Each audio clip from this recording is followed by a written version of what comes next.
जय जिनेन्द्र। Vardhaman education and research की तरफ से आप सभी का उत्तराध्ययन सूत्र के 29वें अध्ययन सम्यक व पराक्रम के विवेचन प्रोग्राम में बहुत बहुत स्वागत है। आज हमारा 20वां क्लास है। परम पूज्य प्रीति सुधा जी महाराज साहब की सुशिष्या स्वाध्याय प्रेमी पूज्य श्री संयम प्रीति जी महाराज साहब जी एवं सौ शकुंतला जी चोरडिया इनके मुखारविंद से उत्तराध्ययन अध्ययन की कड़ी चालू है और हम 14 गुणस्थान सीख रहे हैं। आज हमारा 14वां गुणस्थान है। सभी जनों ने बहुत ही अच्छे से गुणस्थान का स्टडी किया हुआ है, क्योंकि हर गुणस्थान के लिए बहुत अच्छे से विश्लेषण हुआ है और बहुत ही अच्छा लगा है सबको। कल भी इतने मैसेज आए हैं कि हम इतना सुनना चाहते हैं अभी 14वां गुणस्थान कि हमें रह ही नहीं जा रहा है। ऐसे लग रहा था कि कल का क्लास खत्म ही ना हो, इतने सारे मैसेज आए हैं। तो सच में सबको बहुत बहुत अच्छा लगने लगा है अपना क्लास। और मेन ये 14 गुणस्थान का विश्लेषण कभी किसी ने सुना नहीं था, वो उनको बहुत ही क्यूरियोसिटी पैदा कर रहा है, इसके लिए उनको बहुत अच्छा लग रहा है। तो अच्छा है। और महाराज साहब जी की हॉस्पिटल में रहते हुए भी अपना क्लास ले रहे हैं। सच में उनका बहुत बहुत आभार है। और परम पूज्य भाव प्रीति जी महाराज साहब जी की भी तबीयत अच्छी होती जा रही है और जल्द से जल्द वो डिस्चार्ज हो गए, यही आशा के साथ हम आगे बढ़ते हैं। संयम प्रीति जी महाराज साहब जी एक साथ मथेन वंदामी, भाव पूर्वक मथेन वंदामी, श्रद्धा पूर्वक मथेन वंदामी। बोलिए शांतिनाथ भगवान की जय। आचार्य भगवंत की जय। पूज्य श्री माताजी महाराज साहब की जय। वाणी भूषण पूज्य श्री प्रीति सुधा जी महाराज साहब की जय। नमो अरिहंताणं, नमो सिद्धाणं, नमो आयर्याणं, नमो वज्रायाणं, नमो लोये सवसाहुणम्। एसो पंच नमोकारो सब पावपनासनो, मंगलानं च सव्येसिं परमं हवै मंगलम्। परम आदरणीय, परम वंदनीय, परम पूजनीय 24 तीर्थंकर भगवान, पंच परमेष्ठी भगवान तथा ज्ञानी ध्यानी त्यागी तपस्वी समस्त ऊर्जा महापुरुषों के चरणों में भावपूर्वक वंदन।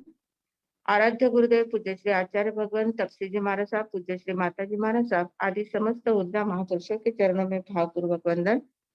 वाणी भूषण संस्कार भारती पूज्य श्री प्रीति सुधा जी महाराज साहब, पूज्य श्री भाव प्रीति जी महाराज साहब आदि समस्त उपकारी चरणों में भावपूर्वक वंदन। उपस्थित धर्म प्रेमी श्रद्धावान जिज्ञासु भाइयों तथा सुशील बहनों, हम लोग गुणस्थान देखते देखते 14वें गुणस्थान तक पहुंच गए हैं। अभ्यास में तो 14वें गुणस्थान तक पहुंच गए हैं, पर अभी क्रिया में बाकी है। क्रिया में कहाँ तक है वो अभी तक पता नहीं है। तो 14वें गुणस्थान तक तो पहुंच गए हैं और जो हमने 13 गुणस्थान देखे हैं, उन 13 गुणस्थानों को आप लोगों ने बहुत अच्छी तरह से समझने का प्रयास किया है और आप लोगों की इतनी ज्यादा जिज्ञासा वृत्ति और इतनी ज्यादा लगन और ऐसी क्यूरियोसिटी थी कि आपके कारण बोला गया है। जो जो भी विषय आपने प्रतिपादित हुए हैं, वे सब आप ही के कारण हुए हैं। नहीं तो मुझ में इतनी कोई ताकत नहीं थी कि मैं इतने गुणस्थान का इतना विश्लेषण कर सकूं ऐसा। तो 13 गुणस्थान तो बहुत अच्छे से हमारे हो चुके हैं। आज हम देख रहे हैं 14वां गुणस्थान। कल हमने देखा था सहयोगी गुणस्थान, सहयोगी केवली गुणस्थान। मतलब 13वें गुणस्थान में जब प्रवेश होता है तो 13वें गुणस्थान में 4 घाती कर्मों का क्षय होने के कारण से केवल ज्ञान की प्राप्ति हो जाती है, केवल दर्शन की प्राप्ति हो जाती है, 12 गुण प्रकट हो जाते हैं और वे अरिहंत कहलाते हैं, अरिहंत पद को प्राप्त कर लेते हैं। सदेह परमात्मा 13वें गुणस्थान में मुनिराज हो जाते हैं। सदैव परमात्मा होते हैं, उनके हमने काफी भेद देखे थे, कैसे कैसे केवली होते हैं, वो सारा वर्णन कल हमने व्यवस्थित रूप से देखा है। अब 13वें गुणस्थान में कर्मों का 4 घाती कर्म तो क्षय हो गए हैं, पर अघाती कर्म अभी बाकी रहे हैं। अघाती कर्म हमें मोक्ष सिद्ध होने में बाधा उत्पन्न करते हैं, सिद्ध होने नहीं देते हैं। अघाती कर्म वहां तक हमें रोके रखते हैं 13वें गुणस्थान में। तो 13वें गुणस्थान में 4 अघाती कर्म होते हैं। अघाती कर्म कौन कौन से है? आयुष्य कर्म है, वेदनीय कर्म, नाम कर्म और गोत्र कर्म। 4 अघाती कर्म होते हैं। अब उसमें क्या होता है कि अघाती है, उनका हम घात तो कर नहीं सकते, वे जितने है उतने उनको भुगतने ही पड़ते हैं। तो जितने आयु कर्म बाकी हैं, आयुष्य कर्म जहां तक बाकी है तब तक हमें 13वें गुणस्थान में ही रहना पड़ता है। 13वें गुणस्थान में रहकर उतने आयु को भुगतना पड़ता है। अब किसी किसी के 1 करोड़ भव तक की आयुष्य, 1 करोड़ वर्ष तक की आयुष्य रहती है, बाकी रहती है। तो 13वें गुणस्थान में 13वां गुणस्थान होने के बाद 1 करोड़ वर्ष का आयुष्य भी वो भुगतते, 1 करोड़ वर्ष तक भी 13वें गुणस्थान में रह सकते हैं। कम से कम अंतर मुहूर्त समय में तक रहते हैं और ज्यादा से ज्यादा करोड़ भव तक भी, करोड़ वर्ष तक भी रह सकते हैं। तो इस प्रकार ये 13वां गुणस्थान है, उसमें मन वचन काया का योग होता है, व्यापार चलता है। वो हमने देखा कैसे कैसे मन का उपयोग कब करते हैं, वचन का उपयोग कब करते हैं और काया का उपयोग कैसे होता है, वो हमने कल देख लिया था।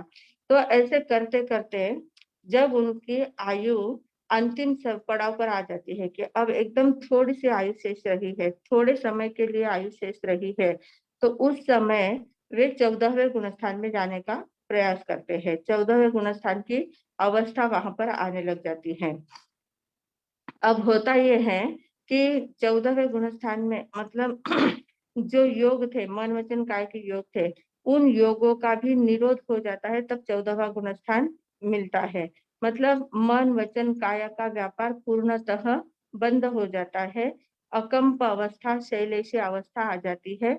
उस समय को 14वां अयोगी गुणस्थान कहते हैं। वहां शरीर तो है, शरीर में आत्मा तो है, शरीर और आत्मा दोनों एक ही क्षेत्र में रहते हैं, शरीर में ही आत्मा रहती है, पर शरीर और आत्मा का संबंध बिल्कुल नहीं रहता है। जो निमित्त नैमित्तिक संबंध इतने वर्ष तक हमारा रहता था, मतलब शरीर में हमारी आत्मा, इसलिए हम चलते हैं, बोलते हैं, खाते हैं, पीते हैं, दोनों का एक दूसरे के लिए जो क्रिया होती है, एक दूसरे का निमित्त नैमित्तिक संबंध है, वह संबंध वहां पर समाप्त हो जाता है।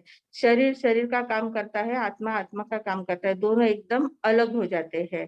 दोनों की अवस्था अलग, एक क्षेत्रग्राही होते हुए भी निमित्त नैमित्तिक संबंध उसमें नहीं रह पाता और एकदम वे अलग हो जाते हैं, क्योंकि आत्म प्रदेश एकदम स्थिर हो जाते हैं, अकंप हो जाते हैं। मन वचन काया एकदम स्थिर होने के कारण से आत्म प्रदेश में कंपन नहीं होता है।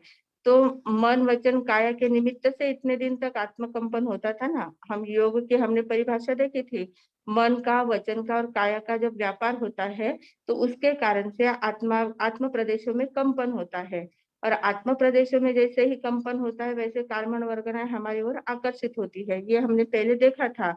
तो वो सारी क्रिया यहाँ पर बंद हो जाती है। मन वचन काया का व्यापार बंद होने के कारण से आत्मा प्रदेश में कंपन नहीं होता है, यहाँ पर ही उनका निमित्त नैमित्तिक संबंध टूट जाता है, निमित्त नैमित्तिक संबंध यहाँ पर नहीं होता है। तो ऐसे अवस्था में वो आने लग जाते हैं। तो ऐसी अवस्था में आने से पहले जैसे उनका आयुष्य कर्म तो एकदम थोड़ा सा बाकी रह गया है, कुछ समय का, कुछ अंतर मुहूर्त तक का इतना सा आयुष्य कर्म बाकी रहा है, और वेदनीय कर्म, नाम कर्म और गोत्र कर्म, इन तीनों कर्मों का अभी तक कर्म बाकी है कि वे इतने, उन कर्मों की अभी अवधि बाकी, स्थिति बाकी है, उतनी स्थिति इतने समय में वे भुगत नहीं सकते हैं। और जब मोक्ष में जाना होता है तो सभी कर्मों का खाता बात करना होता है, एक भी कर्म बाकी नहीं रहना चाहिए, पूरे कर्म, पूरी तरह से कर्मों का नष्ट होना जरूरी होता है। तो इतनी सी आयु में इतने कर्म पूरे भुगते नहीं जा सकते हैं।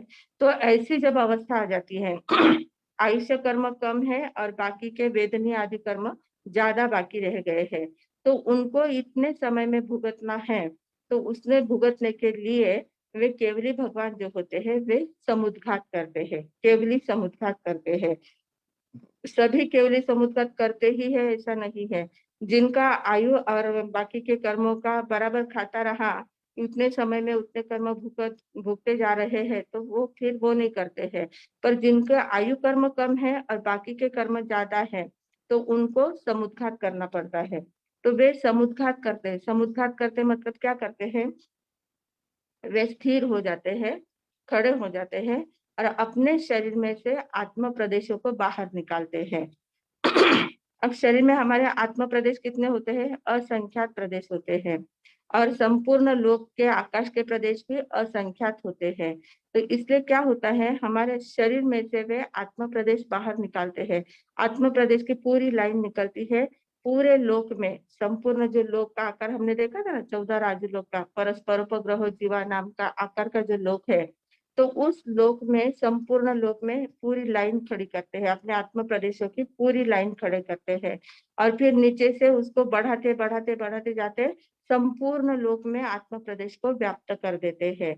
और व्याप्त करने के बाद वापिस वे सभी इकट्ठे करते हैं, इकट्ठे करके वापिस एक लाइन में लाकर अपने आत्मा में उनको स्थापित कर लेते हैं। तो ये पूरी प्रक्रिया समुद्घात की होती है। केवली समुद्घात की ये प्रक्रिया होती है।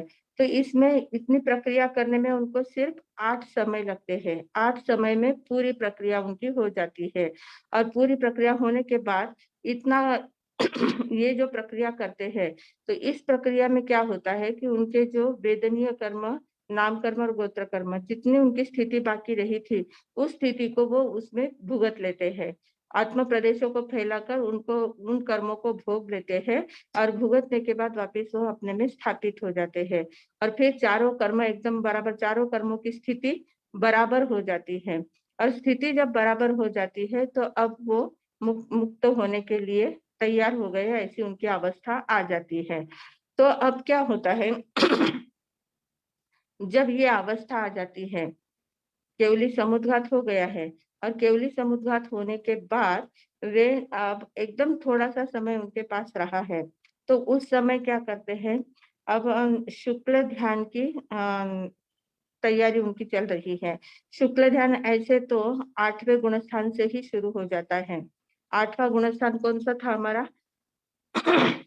यथा प्रवृत्तिकरण, अपूर्वकरण गुणस्थान, श्रेणी चढ़ने का गुणस्थान था ना, तो श्रेणी जब चढ़ते हैं तो 8वें गुणस्थान से ही शुक्ल ध्यान की तैयारी हो जाती है। शुक्ल ध्यान जो है, शुक्ल ध्यान के 4 प्रकार होते हैं। शुक्ल ध्यान जो होता है उसके 4 प्रकार होते हैं। उसमें सबसे पहला प्रकार जो होता है वो है पृथक्त्व वितर्क शुक्ल ध्यान। पृथक्त्व वितर्क शुक्ल ध्यान। पृथक्त्व यानी क्या? अलग अलग, अलग अलग प्रकार, और वितर्क यानी तर्क करना, मतलब विचार करना, चिंतन करना। तो अलग अलग चिंतन कौन सा करना है? जैसे आत्मद्रव्य है, आत्मद्रव्य है तो आत्मद्रव्य में गुण अनंत है, अनंत गुणों की अनंत पर्याय सतत बाहर निकलती है। तो कैसे कैसे गुण की पर्याय बाहर निकलती है, पर्याय कैसे कैसे शुद्ध होती जाती है, कैसे वो आत्म कर्मों से लिप्त कैसे है, कर्मों को छेद कर बाहर कैसे निकलती है, फिर उसका स्वरूप कैसे बदल जाता है, वे पर्याय कैसी होती है, उन बातों का चिंतन करना, उसको बोलते हैं पृथक्त्व वितर्क शुक्ल ध्यान। तो ये पहला होता है, 8वें गुणस्थान से शुरू हो जाता है। तो उसमें आत्मचिंतन होता है, पर आत्मचिंतन के साथ साथ आत्मा के पर्यायों का चिंतन विशेष होता है पृथक्त्व वितर्क शुक्ल ध्यान में। फिर आगे जैसे जैसे बढ़ते जाते हैं, श्रेणी जैसे जैसे आगे बढ़ती जाती है, 10वें गुणस्थान तक जब आ जाते हैं, तो उस समय वे एकत्व वितर्क चिंतन करते हैं। एकत्व वितर्क चिंतन का अर्थ क्या है? एकत्व, सिर्फ एक आत्मा का चिंतन है, आत्म द्रव्य का चिंतन है।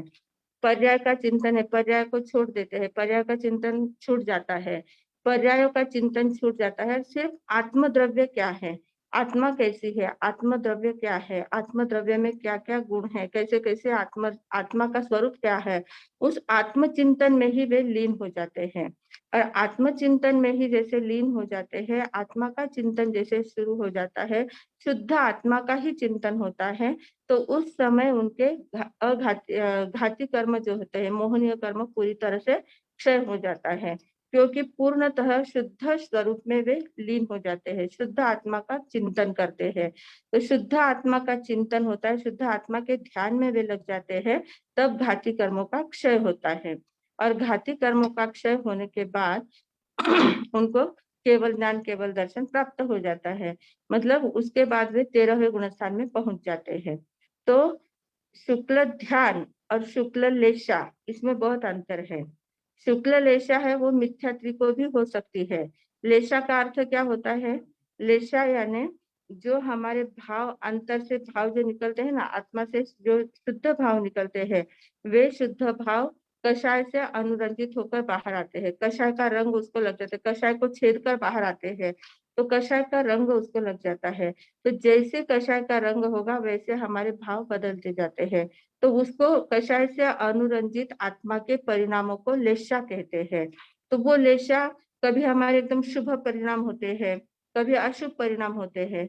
तो जिस समय अशुभ परिणाम होते हैं, उस समय अशुभ लेशा उदय में आती है, और जिस समय हमारे शुभ परिणाम होते हैं, उस समय शुभ लेशा आती है।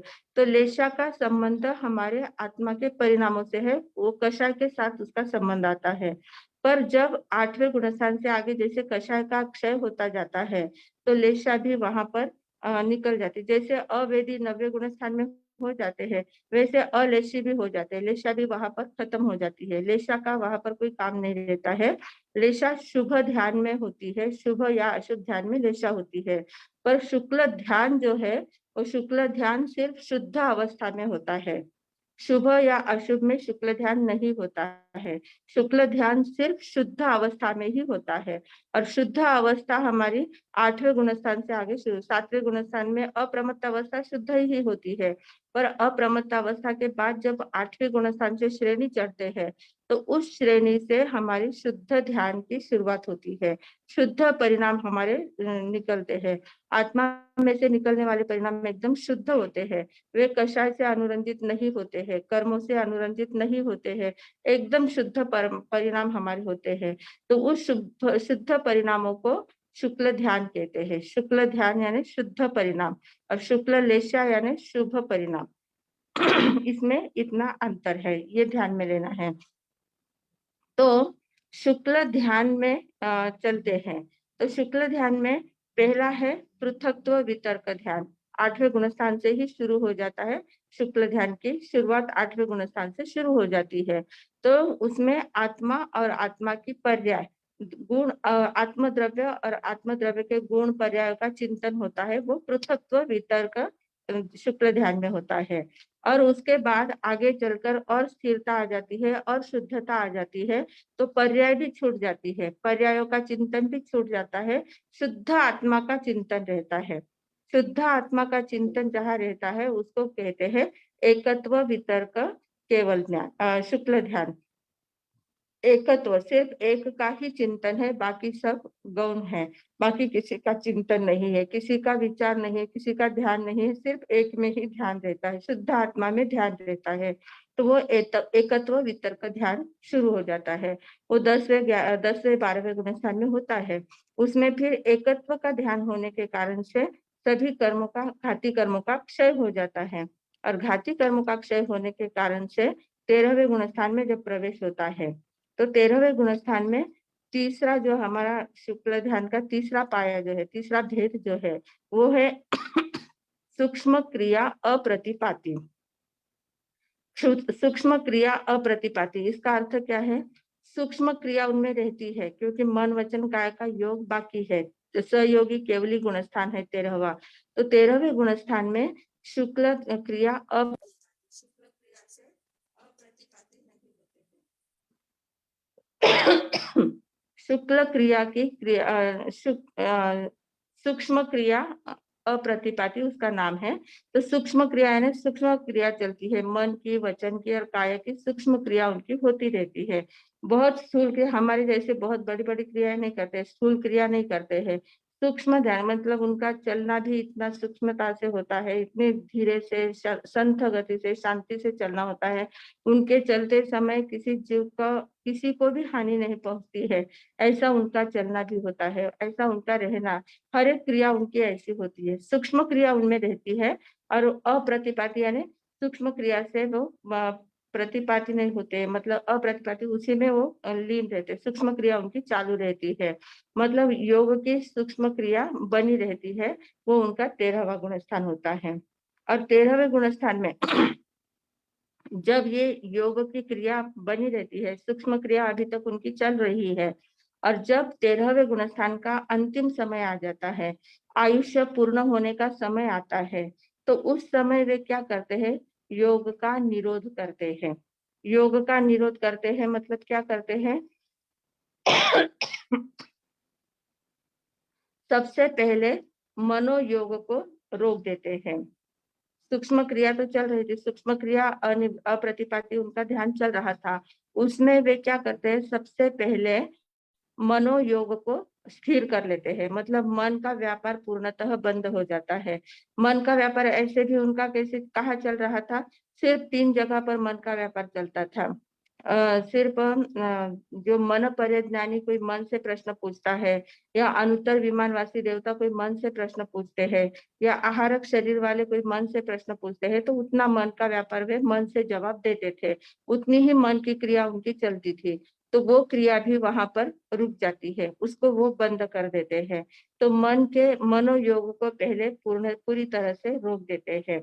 बादर मनोयोग को भी रोक देते हैं, सूक्ष्म मनोयोग को भी रोक देते हैं। तो सबसे पहले मनोयोग का निरोध होता है, निरोध होना यानी रुक जाना, रोक देना। तो मनोयोग को पूरी तरह से पहले रोक देते हैं, और मनोयोग को रोकने के बाद वचन योग को रोकते हैं। वचन योग जो अपने आप उनकी वाणी जो खिलती थी, इच्छा विरुद्ध इच्छा रहित उनकी वाणी थी। 13वें गुण स्थान वालों की वाणी कैसी होती है, इच्छा रहित वाणी होती है। इच्छा पूर्वक नहीं बोलते, विचार करके नहीं बोलते हैं, तो अपने आप वाणी उनकी झरती रहती है। तो वो उस वाणी को भी वे रोक देते हैं, वचन योग को भी पूरी तरह से रोक देते हैं। पहले मनोयोग को रोक देते हैं, मन से एकदम अमन अवस्था उनकी हो जाती है। फिर वचन योग को रोक देते हैं, तो अवचन ऐसी अवस्था उनकी हो जाती है, वचन योग से पूरी तरह से रोक देते हैं। और फिर वचन योग को रोकने के बाद काया योग का निरोध करते हैं। काया योग को भी पूरी तरह से स्थिर कर लेते हैं। काया इतनी स्थिर हो जाती है, ऐसी स्थिर हो जाती है कि इसके पहले कभी भी इतनी स्थिर नहीं हुई थी। हमने संवर की परिभाषा देखी थी। संवर किसे कहते हैं, चौथे गुण स्थान में हमने देखा था कि संवर कब होता है, मन वचन काया पूरी तरह से स्थिर हो जाते हैं, मन वचन काया का व्यापार स्थिर हो जाता है, और उस स्थिर अवस्था में अकंप अवस्था आत्म प्रदेशों की होती है, और उसमें फिर आश्रव रुक जाता है, संवर होता है। तो वो बहुत थोड़े समय के लिए होता था, हमने वहां जब देखा था तो बहुत थोड़े समय तक वो क्रिया होती थी। वो संवर हमारा बहुत थोड़ा होता था, सूक्ष्म संवर होता था, थोड़े काल के लिए ही संवर होता था। पर यहाँ जो 14वें गुण स्थान में संवर करते हैं, वो संवर कैसा होता है, पूरी तरह से संवर, संपूर्ण मन वचन काया का पूरी तरह से व्यापार बंद हो गया है। मन से किसी प्रकार का कोई किंतु परंतु नहीं, अमन अवस्था हो गई है। मनोयोग को पूरी तरह से निकाल दिया है, वचन योग को निकाल दिया है, रोक दिया है पूरी तरह से। और काया की भी बिल्कुल भी हलचल नहीं है, पूरी शैलेशी अवस्था इसको कहते हैं। शैलेशी अवस्था यानी क्या, शैलेश यानी पर्वत, शैलेश कहते हैं पर्वत को, शैल यानी पत्थर, पत्थर का जो पर्वत होता है उसको शैलेश कहते हैं। तो शैलेश जैसे, पर्वत जैसी एकदम अकंप अवस्था, पर्वत कैसा होता है, कितनी भी आंधी आए तूफान आए कुछ भी आए वो हिलता नहीं है, डूबता नहीं है, उसमें कोई फर्क नहीं होता है, वो स्थिर जैसा है वैसा ही रहता है। ऐसा उनका शरीर हो जाता है, एकदम स्थिर अवस्था, किसी भी प्रकार की हलचल नहीं, पूरी तरह से स्थिर। इसीलिए पहले ही हमने कहा था ना कि शरीर में आत्मा है, अभी तक सदेह परमात्मा ही है, अरिहंत ही कहलाते हैं, पर फिर भी क्या है, आत्मा और शरीर दोनों ऐसे अलग हो गए हैं कि न आत्मा का शरीर पर प्रभाव पड़ता है, न शरीर का आत्मा पर प्रभाव पड़ता है, क्योंकि मन वचन काया का प्रभाव आत्मा पर पड़ता है। मन वचन काया का व्यापार होता है तब आत्मा प्रदेशों में कंपन होता है, तो इसलिए मन वचन काय का प्रभाव आत्मा पर पड़ता है, आत्मा प्रदेशों पर पड़ता है, और आत्मा प्रदेशों का प्रभाव शरीर पर पड़ता है। तो ये दोनों वहां रुक जाते हैं। शरीर की क्रिया अलग, आत्मा की क्रिया अलग, शरीर एकदम स्थिर, आत्मा भी एकदम स्थिर, मतलब पूर्ण संवर अवस्था, संपूर्ण संवर अवस्था, और संपूर्ण संवर अवस्था होने के बाद उनकी संपूर्ण निर्जरा अवस्था होती है, क्योंकि संवर होने के बाद ही निर्जरा होती है। तो संपूर्ण संवर अवस्था हो जाती है, संपूर्ण संवर अवस्था में संपूर्ण प्रकार की निर्जरा होती है। तो इस क्रिया को समुच्छिन्न समुच्छिन्न क्रिया अनिवृत्ति नामक चौथा ध्यान है। ये चौथे ध्यान, शुक्ल ध्यान की चौथी क्रिया कौन सी है? समुच्छिन्न क्रिया अनिवृत्ति, मतलब जो सूक्ष्म क्रिया थी उस सूक्ष्म क्रिया को भी रोक दिया है, सूक्ष्म क्रिया में भी बिल्कुल ध्यान नहीं है, समुच्छिन्न पूरी तरह से समुच्छिन्न संपूर्ण रूप से छिन्न कर दिया है, क्रिया से संपूर्ण प्रकार से निवृत्त हो गए हैं, ऐसी अवस्था उनकी आ जाती है, पूरी तरह से निवृत्त हो जाते हैं। और फिर ये अवस्था आने के बाद जो चारों घाती कर्म थे वे चारों घाती कर्म फटाक से बाहर निकल जाते हैं, क्योंकि संपूर्ण संवर अवस्था आने के बाद निर्जरा हो जाती है। तो जो कर्म, जितने भी कर्म प्रकृतियां बाकी रही थी वे सारी कर्म प्रकृतियां फटाक से निकल जाती है। और कर्म प्रकृतियां जैसे ही निकल जाती है, तो कर्म प्रकृतियां निकल जाने के कारण से उनका औदारिक शरीर, तेजस शरीर और कार्मण शरीर, हमारे पास 3 शरीर होते हैं। हमारा औदारिक शरीर, ये स्थूल शरीर जो दिखता है, ये तेजस शरीर, इसमें जो तेज होता है, जो गर्मी होती है, हीट होती है हमारे शरीर में, वो तेजस शरीर होता है। और कार्मण शरीर यानी कर्मों का शरीर, जो कार्मण वर्गनाएं इकट्ठे करके रखी थी, वो कर्म का शरीर होता है। तो कार्मण और तेजस और औदारिक, ये तीनों शरीरों को छोड़ देते हैं, क्योंकि समुच्छिन्न क्रिया अनिवृत्ति नामक जो चौथा ध्यान का प्रकार होता है, शुक्ल ध्यान का, उस अवस्था में क्या होता है, संपूर्ण तरह से योग निरोध हो गया, मन वचन काया पूरी तरह से स्थिर हो गई, संपूर्ण संवर अवस्था आ गई, और संवर अवस्था आने के बाद कर्मों की निर्जरा हो गई, तो सभी कर्म निकल गए। कर्म निकल गए मतलब कार्मण शरीर पूरी तरह से चला गया, और तेजस शरीर भी चला गया, तेजस शरीर का भी प्रभाव प्रभाव मिट गया, और औदारिक शरीर को भी छोड़ दिया, और फिर आत्मा शरीर में से बाहर निकलती है। उस समय आत्मा शरीर में से बाहर निकलती है, और वो कितना समय लगता है इतना करने में? सिर्फ 5 लघु अक्षरों का उच्चारण करते हैं हम। 5 लघु अक्षर, 5 लघु अक्षर कौन से हैं? अ, ई, उ, रिल, री, ये 5 लघु अक्षर कहलाते हैं।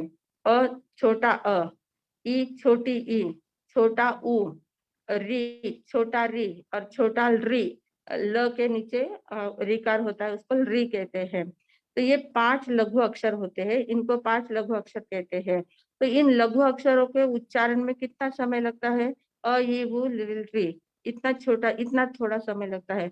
उतने समय में सभी कर्मों को क्षय कर देते हैं, सभी तीनों शरीरों को छोड़ देते हैं, और आत्मा शरीर में से निकलती है, फटाक से निकलती है बाहर, और निकलकर सीधी ऊर्ध्व गमन करती है, रुजु गति से, रुजु श्रेणी से ऊर्ध्व गमन करती है। अब हमारी आत्मा जब शरीर में से बाहर निकलती है, ऐसे भी जब हमारी जो संसारी जीव होते हैं, अभी तक कर्मों का क्षय नहीं हुआ, ऐसे भी जीवों की जब आत्मा निकलती है, तो शरीर में से जब आत्मा निकलती है तो सबसे पहले ऊपर ही जाती है, ऊपर की ओर जाती है, और फिर जहां उसको जन्म लेना होता है वहां वो विग्रह गति करती है। विग्रह गति मतलब वहां से वो मोड़ लेती है, जहां जाना है वहां तक वो पहुंचती है। अनुश्रेणियां होती है, संपूर्ण लोक में आत्मा का जो गमन होता है, आत्मा की गति जो होती है, आत्मा की गति के लिए ऐसे चौकोन चौकोन होते हैं, मतलब चौकट होती है पूरी, अनुश्रेणी उसको बोलते हैं। तो उस अनुश्रेणी में सबसे पहले आत्मा ऊपर जाती है, ऊपर जाने के बाद टेढ़े में जाती है, टेढ़े में जाके नीचे जहां भी उसको जन्म लेना है वहां तक वो पहुंचती है। 3 गति वो करती है, 3 विग्रह लेती है, उसको विग्रह गति कहते हैं। आत्मा एक शरीर में से निकलकर दूसरे शरीर में जब प्रवेश करती है, दूसरे स्थान पर जब पहुंचती है, जन्म के स्थान पर पहुंचती है, तो वो विग्रह गति से जाती है, कहीं तो भी मोड़ लेके वो जाती है। पर सिद्ध अवस्था के समय 14वें गुणस्थान में से जब आत्मा निकलती है तो वो अविग्रह गति से जाती है। विग्रह नहीं लेना, मोड़ कहीं पर भी नहीं लेना होता है। जहां से सिद्ध हुए हैं वहां से सीधे सीध में ऊपर, डायरेक्ट ऊपर चली जाती है। और उसमें समय कितना लगता है? एक समय में, एक ही समय लगता है, एक समय में सीधे ऊपर चली जाती है और जाने के बाद लोकाग्र में स्थित हो जाती है। लोकाग्र यानी क्या? कि लोक का जो अग्रभाग है, जो हम करते हैं ना परस्पर उपग्रह जीवा नाम का, जो लोक का हम आकार देखते हैं, उसका जो ऊपर का अग्रभाग है, आखिरी का भाग है, वहां जाके स्थित हो जाती है आत्मा। तो वहां जाके स्थित हो जाती है, तो क्यों वहां जाके स्थित हुआ, उसके आगे क्यों नहीं जा पाती? उसके आगे न जाने का कारण यह होता है कि उसके आगे धर्मास्तिकाय आदि द्रव्य नहीं होते। धर्मास्तिकाय, अधर्मास्तिकाय, गति में सहायक देने वाला जो धर्मास्तिकाय द्रव्य है वो लोकाग्र तक ही रहता है। संपूर्ण लोक में ही 6 द्रव्य है, लोक के बाहर से अलोकाकाश है, वहां पर 6 द्रव्य नहीं है, धर्मास्तिकाय अधर्मास्तिकाय कुछ भी नहीं है, इसलिए वहां गति नहीं हो पाती है। जैसे हम लोग देखते हैं, एक तुम्बा होता है, तुम्बा जो होता है ना, जो दूधी बड़ा सारा तुम्बा होता है, तो उस तुम्बे को मिट्टी के लेप चढ़ाए, एक के ऊपर एक, एक के ऊपर एक, ऐसे लेप चढ़ा दिए, और उस लेप को चढ़ाने के बाद उसको नदी में डाल दिया है, सागर में या नदी में नीचे डाल दिया है। तो नदी में डालने के बाद क्या होता है, जो मिट्टी का लेप था वो एक एक एक एक लेयर उसकी निकलती जाती है, और मिट्टी का लेप बाजू में जैसे ही, पूरे मिट्टी का लेप बाजू में जैसे हट जाता है, तो एकदम से ऊपर आ जाता है और उन पानी की सतह पर वो तैरने लगता है। पानी की सतह तक आता है और वहां पर तैरने लगता है, वहां पर वो स्थित हो जाता है। तो ठीक वैसे ही हमारी आत्मा के ऊपर कर्मों का आवरण होता है। कर्मों का आवरण जब तक है तब तक हम संसार में बने रहते हैं। जैसे ही कर्मों का आवरण छूट जाता है, पूरी तरह से कर्मों का आवरण निकल जाता है, तो आत्मा फटाक से ऊपर चली जाती है और लोकाग्र में जाके स्थित हो जाती है। वहां सतह, लोकाग्र का स्थान जो है वो सतह कहलाता है, वहां तक वो जाके स्थित हो जाती है। तो आत्मा की अवस्था वहां पर स्थित होने की हो जाती है। तो ये शुद्धात्मा का ऊर्ध्वगमन ही होता है। आत्मा का ऐसे भी ऊर्ध्वगमन ही होता है, पर शुद्धात्मा का जो ऊर्ध्वगमन, शुद्ध आत्मा है ना, आप जैसे 13-14वें गुणस्थान से आत्मा निकलती है, वो शुद्ध आत्मा होती है, पूरी तरह से शुद्ध पवित्र आत्मा होती है। और उस पवित्र आत्मा में शुद्ध आत्मा का गमन कहाँ होता है? ऊर्ध्व गति में जाकर लोकाग्र में स्थित हो जाती है, और फिर वहां पर सिद्ध बुद्ध मुक्त अवस्था जो हम कहते हैं, वो मुक्त अवस्था वहां होती है। तो ये जो सिद्धशिला में जाती है, तो सिद्धशिला कितनी बड़ी है? सिद्धशिला 45 लाख योजन की है, 45 लाख योजन की सिद्धशिला है। और हमारे अढ़ाई द्वीप जो है, ढाई द्वीप जो है वो भी 45 लाख योजन के है, मतलब ढाई द्वीप जितने ही सिद्धशिला है। ऐसा देखा जाए तो सिद्धशिला का आकार और ढाई द्वीप का आकार सेम है, ढाई द्वीप जितनी है उतना ही सिद्धशिला का आकार है। तो सिद्धशिला में मतलब ढाई द्वीप में से ही लोग सिद्ध होते हैं, इसके बाहर से लोग सिद्ध नहीं हो पाते हैं, ढाई द्वीप में ही सिद्ध होते हैं। ढाई द्वीप तो पता है ना, पहला है जम्बू द्वीप, दूसरा फिर लवण समुद्र है, फिर धात्कीखंड द्वीप है, उसके बाद कालोदही समुद्र है, उसके बाद पुष्कर द्वीप है। तो पुष्कर द्वीप का आधा ही भाग लेना है, पुष्करार्ध द्वीप उसको कहते हैं। मानुष्योत्तर पर्वत आधे भाग में होता है, इसलिए ये अढ़ाई द्वीप कहलाते हैं। जम्बू द्वीप, धात्कीखंड द्वीप पूरा, जम्बू द्वीप पूरा और पुष्कर द्वीप आधा, ऐसे ढाई द्वीप होते हैं। तो इन ढाई द्वीपों में ही जो मनुष्य रहते हैं, कर्म भूमि वाले मनुष्य रहते हैं, वे कर्म भूमि वाले मनुष्य ही मोक्ष को प्राप्त कर सकते हैं। तो इसलिए ढाई द्वीप में से ही ऊपर आत्मा जाएगी। तो अब जिस स्थान पर ये 14 गुणस्थान वर्ती जो मुनिराज होते हैं, वे जिस स्थान पर खड़े रहते हैं, उसी स्थान पर, उसी रेंज में ऊपर सिद्ध हो जाते हैं, वहीं पर उनकी आत्मा स्थित हो जाती है। तो उसी स्थान पर स्थित हो गए हैं। अब ऐसा जरूर नहीं कि एक स्थान से एक ही आत्मा सिद्ध हो पाएगी। अब एक स्थान ऐसा होता है कि उस स्थान से वो सिद्ध हो गए, दूसरे मुनिराज कुछ कुछ काल के बाद दूसरे मुनिराज वापस उसी स्थान पर विराजमान हुए और वे भी वहीं से सिद्ध हो गए हैं।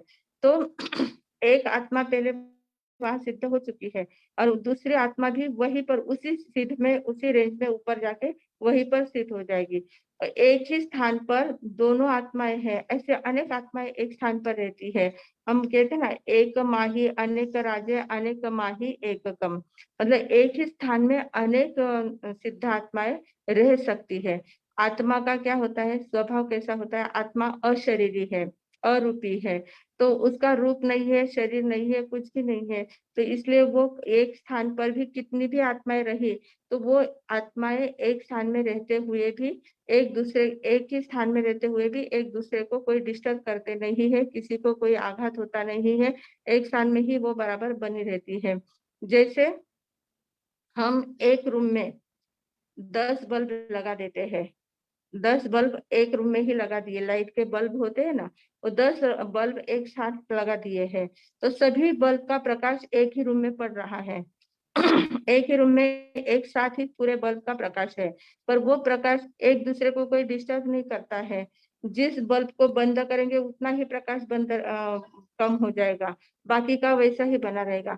मतलब हर सभी प्रकाश एक साथ रहते हुए भी सभी अपने अपने स्वतंत्र अस्तित्व लिए हुए हैं, वे एक दूसरे में मिलते नहीं है। हमें लगता है कि एक दूसरे में मिल गए हैं, पर एक स्थान में एक क्षेत्र में रहते हुए भी वे एक दूसरे से अलग रहते हैं, अपना अपना अस्तित्व हर एक का अलग होता है। तो ठीक ऐसे ही सिद्ध परमात्मा का भी ऐसा ही होता है, उनका भी अस्तित्व एक ही स्थान से कितने भी जीव सिद्ध हुए, तो वे एक में कितनी ही आत्माएं रहती है, पर फिर भी सभी आत्माओं का अस्तित्व एकदम अलग रहता है, स्वतंत्र रहता है, एक दूसरे को बिल्कुल भी वो डिस्टर्ब नहीं कर सकते हैं और एक दूसरे का किसी को कोई आघात भी नहीं होता है, कुछ भी नहीं होता है, डिस्टर्ब होता ही नहीं है। तो सिद्ध भगवान में फिर यहाँ से जब चारों अघाती कर्म क्षय कर दिए हैं, जैसे हमने देखा घाती कर्म क्षय किए तो 12 गुण प्रकट हुए थे अरिहंत में, अरिहंत में 12 गुण देखे थे। अब सिद्ध भगवान के तो और अघाती के 4 कर्म भी क्षय हो चुके हैं, फिर भी सिद्ध भगवान के गुण कितने होते हैं, 8 ही गुण होते हैं। अरिहंत भगवान के 12 गुण प्रकट होते हैं और सिद्ध भगवान के सिर्फ 8 गुण प्रकट होते हैं, मतलब मुख्य गुण 8 होते हैं। ऐसे तो अनंत गुण सब प्रकट हो जाते हैं, पर मुख्य गुण कितने सिद्ध के 8 कहलाते हैं। कौन से 8 गुण हैं? पहला तो अनंत ज्ञान है, ज्ञानावरणीय कर्म क्षय हो गया तो अनंत ज्ञान गुण प्रकट हुआ। दर्शनावरणीय क्षय हुआ तो अनंत दर्शन प्रकट हुआ। वेदनीय मोहनीय कर्म क्षय हुआ तो क्षायिक सम्यक का प्रकट हुआ। वेदनीय कर्म क्षय हुआ तो निराबाध गुण प्रकट हुआ। फिर आयुष्य कर्म क्षय हुआ तो अटल अवगाहना गुण प्रकट हुआ। नाम कर्म क्षय हुआ तो अमूर्त गुण प्रकट हुआ। गोत्र कर्म क्षय हुआ तो अगुरु लघु गुण प्रकट हुआ और अंतराय कर्म क्षय हुआ तो अनंत विद्य गुण प्रकट हुआ। 8 कर्म क्षय होने के कारण से 8 गुण उनके प्रकट हो जाते हैं। ये 8 मूल गुण आत्मा के प्रकट हो जाते हैं। तो अब अरिहंत में तो 12 थे, सिद्ध में 8 ही गुण है, तो ऐसा क्यों? तो ऐसा इसलिए कि अरिहंत सशरीरी है, उनके पास शरीर है, सदेह परमात्मा है, और सिद्ध भगवान कैसे है, विदेह परमात्मा है, उनके अशरीरी है, उनके पास शरीर नहीं है। तो शरीर से संबंधित जो गुण थे, विशेष गुण जो शरीर से संबंधित थे, वे यहीं पर शरीर समाप्त हुआ तो वे गुण भी यहीं पर समाप्त हो गए। जैसे जितेंद्रियत्व है, अवेदी है, अकषाई है, यथाख्या चारित्र है, वे सभी गुण यहीं पर उनके समाप्त हो गए। अनंत दान लब्धि है, अनंत लाभ लब्धि है, अनंत भोग लब्धि, अनंत उपभोग लब्धि, ये शरीर से संबंधित थे, शरीर शरीर में उनका उपभोग होता था, वो सारे शरीर से संबंधित जो मेन आत्मा के गुण थे वे आत्मा के गुण वहां पर प्रकट हो जाते हैं। तो इस प्रकार सदेह परमात्मा और विदेह परमात्मा, उनमें सिर्फ अवस्था में भेद होता है, उनके ज्ञान में भेद नहीं है, उनके दर्शन में भेद नहीं है, उनके गुणों में किसी प्रकार का भेद नहीं होता है। गुण सभी वही रहते हैं, पर सिर्फ उनकी अवस्था बदल जाती है। एक सदेह परमात्मा रहते हैं, एक विदेह परमात्मा हो जाते हैं। अरिहंत को सहयोगी और अयोगी सदेह परमात्मा कहते हैं, और सिद्ध भगवान को विदेह परमात्मा कहते हैं। तो इस प्रकार सिद्ध, बुद्ध और मुक्त हो जाते हैं, मुक्त अवस्था उनकी हो जाती है। तो ऐसे हमने 14 गुणस्थान देखे हैं। 14वें गुणस्थान में इस प्रकार काया का पूरी तरह से योग का निरोध होता है। योग निरोध पूरी तरह से उसकी क्रिया ध्यान में ले लेना है। सबसे पहले मनोयोग को निरोध करते हैं, मनोयोग का निरोध होता है, मन को स्थिर कर देते हैं, मन की गति को रोक देते हैं। दूसरे फिर उसके बाद वचन की गति को रोक देते हैं, वचन का पूरी तरह से निरोध कर देते हैं, और उसके बाद शरीर की गति को रोक देते हैं, शरीर का निरोध कर देते हैं। और ये 3 निरोध होने के बाद शैलेश अवस्था आ जाती है, और शैलेश अवस्था आ जाने के कारण फिर समुच्चीन क्रिया अनिवृत्ति नामक चौथा गुणस्थान, चौथा शुक्ल ध्यान का चिंतन वहां चालू होता है, और उसमें फिर अघाती कर्मों का क्षय हो जाता है, तीनों शरीर का भी क्षय हो जाता है, तीनों शरीरों को छोड़कर आत्मा सिद्ध, बुद्ध और मुक्त हो जाती है। तो इस प्रकार ये 14वां गुणस्थान हमने देखा है। तो ये 14वां गुणस्थान सिद्ध, बुद्ध और मुक्त करने वाला है, मोक्ष का प्रवेश द्वार है। 14वां गुणस्थान जो है, यहाँ से मोक्ष की तैयारी होती है, मोक्ष में जाने की, और ये मोक्ष का प्रवेश द्वार कहलाता है। और गुणस्थानों में आखिरी गुणस्थान है, वहां मोक्ष मोक्ष गति में मोक्ष का प्रवेश द्वार 14वां गुणस्थान है। और ऐसे अरिहंत मतलब केवल ज्ञान की दृष्टि से, अरिहंत पद की दृष्टि से दूसरा गुणस्थान है। पहला है 13वां गुणस्थान सहयोगी केवली, और दूसरा है अयोगी केवली। तो इस प्रकार इन गुणस्थानों का वर्णन हमने जितना हो सके उतना कहने का प्रयास किया है। तो ऐसे हमारे 14 गुणस्थानों का वर्णन हमने सुना है, पर सिर्फ ज्ञान की दृष्टि से सुना है। अभी उसको सिर्फ गोडाउन में भर लिया है, माल को गोडाउन में भर लिया है, पर उस माल का उपयोग करना हमारा कर्तव्य है। जिन जिन लोगों ने इस गुणस्थानों का वर्णन सुना है, उन्होंने ध्यान में लेना है कि हमें ऐसे गुणस्थान की श्रेणी को आगे बढ़ाना है, श्रेणी पर ऊपर चढ़ते जाना है। गुणस्थान, एक एक गुणस्थान की अवस्था हमको प्राप्त करनी है, एक एक गुणस्थान हमें आगे आगे बढ़ाने हैं। हमें अभी तक चौथा गुणस्थान भी प्राप्त नहीं हुआ है, तो चौथा गुणस्थान कैसे प्राप्त होगा, उसके लिए प्रयास करना है। उसके लिए सबसे पहले हमें कषाय को मंद करना है। इतनी सभी क्रिया करने में मूल बात कहाँ आती है? कषाय की मंदता। जितनी कषाय मंद होगी, उतना हमारा क्षयक्षम बढ़ता जाएगा। जैसे जैसे क्षयक्षम बढ़ेगा, वैसे वैसे विशुद्धि आती जाएगी। विशुद्धि आने के बाद हमें सदगुरु का उपदेश मिलेगा, सदगुरु का बोध मिलने के बाद हम प्रयोग करेंगे, साधना मिलेगी, साधना में प्रयोग करेंगे, प्रयोग करने के बाद हम क्या इसको प्राप्त कर सकते हैं, क्योंकि सम्यक दर्शन को प्राप्त कर सकते हैं। तो इस प्रकार इन सम्यक दर्शन को प्राप्त करना, ये सबसे पहला हमारा प्रवेश है, धर्म में प्रवेश होता है। और ये धर्म का प्रवेश होने के बाद आखिरी में कहा जब तक पहुंचना है, 14वें गुणस्थान तक पहुंचना है। 14वें गुणस्थान तक पहुंचना ये हमारा लक्ष्य है। 14वें गुणस्थान से सिद्ध शिला पर पहुंचना ये हमारा लक्ष्य है। उसके लिए प्रवेश कहाँ है? चौथे गुणस्थान से प्रवेश है। तो इस प्रकार हम सभी लोग बहुत अच्छे से प्रयास करेंगे। सभी तुरंत मैसेज भी भेज रहे हैं लोग कि हम प्रयास जरूर करेंगे। तो जरूर सभी को प्रयास करना है, और प्रयास करने के लिए, पुरुषार्थ करने के लिए सबसे पहले अपनी कषाय को कम करना है, अपने वर्तन को बदलना है, अपने विचारों को बदलना है, विचारों की दिशा बदलनी है। और कषाय जितनी हो सके उतने अंदर से हमारी कषाय बंद होनी चाहिए। जैसे माता होती है ना, माता को अपने बेटे के ऊपर कभी गुस्सा नहीं आता है, वो कितनी भी गलती करे, कुछ भी करे, वो उसको डांटती है, कभी कभी मारती भी है, पर अंदर से नहीं आता है। अंदर से गुस्सा नहीं करती, अंदर से वो जानती कि बच्चा है, होता ही है, बच्चा है, वो करता ही है, उसके ऊपर गुस्सा करने के से कोई मतलब नहीं है। तो माता को कभी अपने बच्चे पर गुस्सा नहीं आता है। तो जैसे मातृत्व होता है, वात्सल्य, माता का वात्सल्य होता है अपने बेटे के प्रति, वैसे हमारा वात्सल्य हर एक जीव के प्रति होना चाहिए। प्राणी मात्र के प्रति हमारा वात्सल्य भाव होना चाहिए। जब तक ये मातृभाव, मातृत्वता हमारी हर एक प्राणी मात्र के प्रति नहीं आती है, तब तक हम कषाय को मंद नहीं कर सकते, तब तक हमारी कषाय मंद नहीं हो पाती है। तो कषाय, सबसे पहले कषाय को मंद करना है, और कषाय को मंद करने के बाद आगे की प्रक्रिया अपने आप होती रहेगी। तो इस प्रकार हमने 14 गुणस्थान देखने का प्रयास किया है।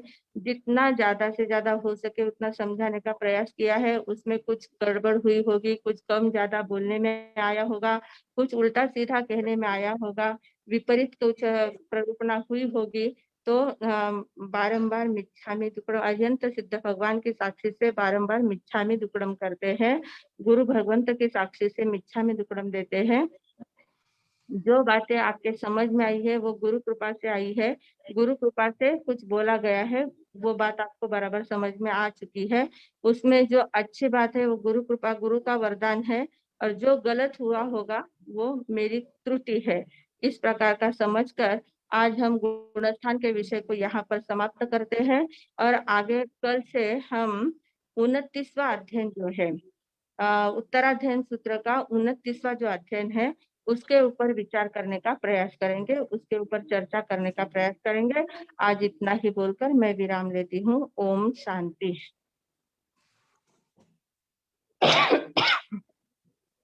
ಮತ್ತೆ ನನ್ನನ್ನು ಮಾಡಿ ಸರ್. हाँ,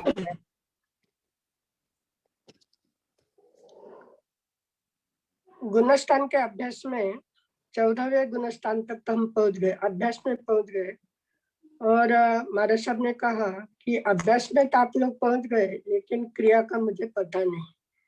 लेकिन सभी की जिज्ञासा और लगन देखकर महाराज साहब ने इतना सुंदर विश्लेषण किया कि सभी के मन में वो भाव जग गए हैं। प्रयास जारी रहेगा, पता नहीं कौन से भव में होगा, लेकिन निश्चित में सारे जिज्ञासु जितने भी सुन रहे सारे भव्य आत्मा है।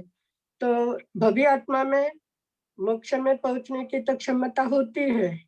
भटक गए थे लेकिन स्थिर हो गए, स्थिर होते होते निश्चय में सीढ़ियां चढ़ते चढ़ते कभी ना कभी पार होंगे, क्योंकि अभी आपने रास्ता बता दिया है। उस रास्ते से चलने का सभी प्रयास करेंगे।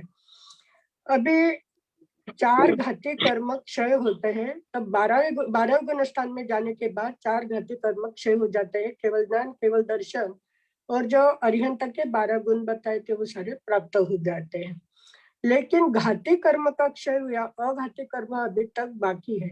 तो अघाती कर्म सिद्ध होने में बाधक होते हैं। अघाती कर्म कौन से है? आयुष्य, वेदन्य, नाम कर्म, गोत्र कर्म, जितने हैं उनको भोगना ही पड़ता है। अभी आयुष्य कर्म बाकी रहता, 13वें गुणस्थान में पहुंच गए, लेकिन आयुष्य कर्म अभी बहुत ज्यादा है। जघन्य अंतर मुहूर्त तक और ज्यादा में ज्यादा 1 करोड़ तक उस केवल ज्ञानी अवस्था में रह सकते हैं, यानी 13वें गुणस्थान में रह सकते हैं। लेकिन जब मन वचन काया का अभी 13वें गुणस्थान में पहुंच गए, लेकिन जब 13वें गुणस्थान का अंतिम समय आता है कि 14 गुणस्थान में प्रवेश करना है, तब क्या हो जाता है कि मन वचन काया का उपयोग अभी एकदम सूक्ष्म हो जाता है। कि जो पहले मन से अनुत्तरवासी वालों का या मन पर वालों का या आहारक वालों का मन से पूछे गए हुए प्रश्नों का मन से उत्तर देते थे, लेकिन अभी वो भी बंद हो जाता है। फिर जो भी वाणी खिड़की थी वो वाणी भी अभी क्या हो जाती, कम होकर अकंप अवस्था में कि सारी मन वचन काया को संवर कर लिया। संवर करने के बाद जो अश्रद्धा वो तो रुक गया। अकंप अवस्था आने के कारण शैलेश अवस्था होती है। शैलेश यानी पर्वत जैसे अकंप अवस्था।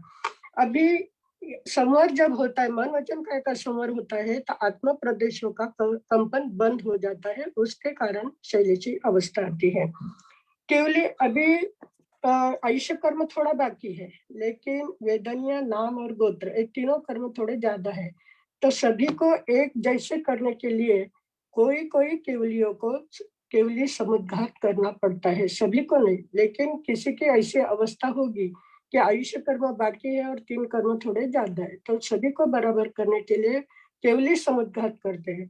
तो केवली समुद्घात करना यानी क्या? मूल शरीर को छोड़े बिना आत्म प्रदेशों को शरीर से निकालते हैं, स्थिर हो जाते हैं, खड़े रहते हैं और आत्म प्रदेश, शरीर में से आत्म प्रदेश निकालते हैं। पहले तो लाइन में चलते हैं, फिर पूरे विश्व में व्याप्त कर देते हैं और सारे वो क्रिया 8 समय की चलती है। तो सारे विश्व में व्याप्त करने के बाद सारे आत्म प्रदेश को समेटकर पुनः एक लाइन में लाकर अपने आत्मा में स्थित करते हैं। इसका नाम है केवली समुद्घात।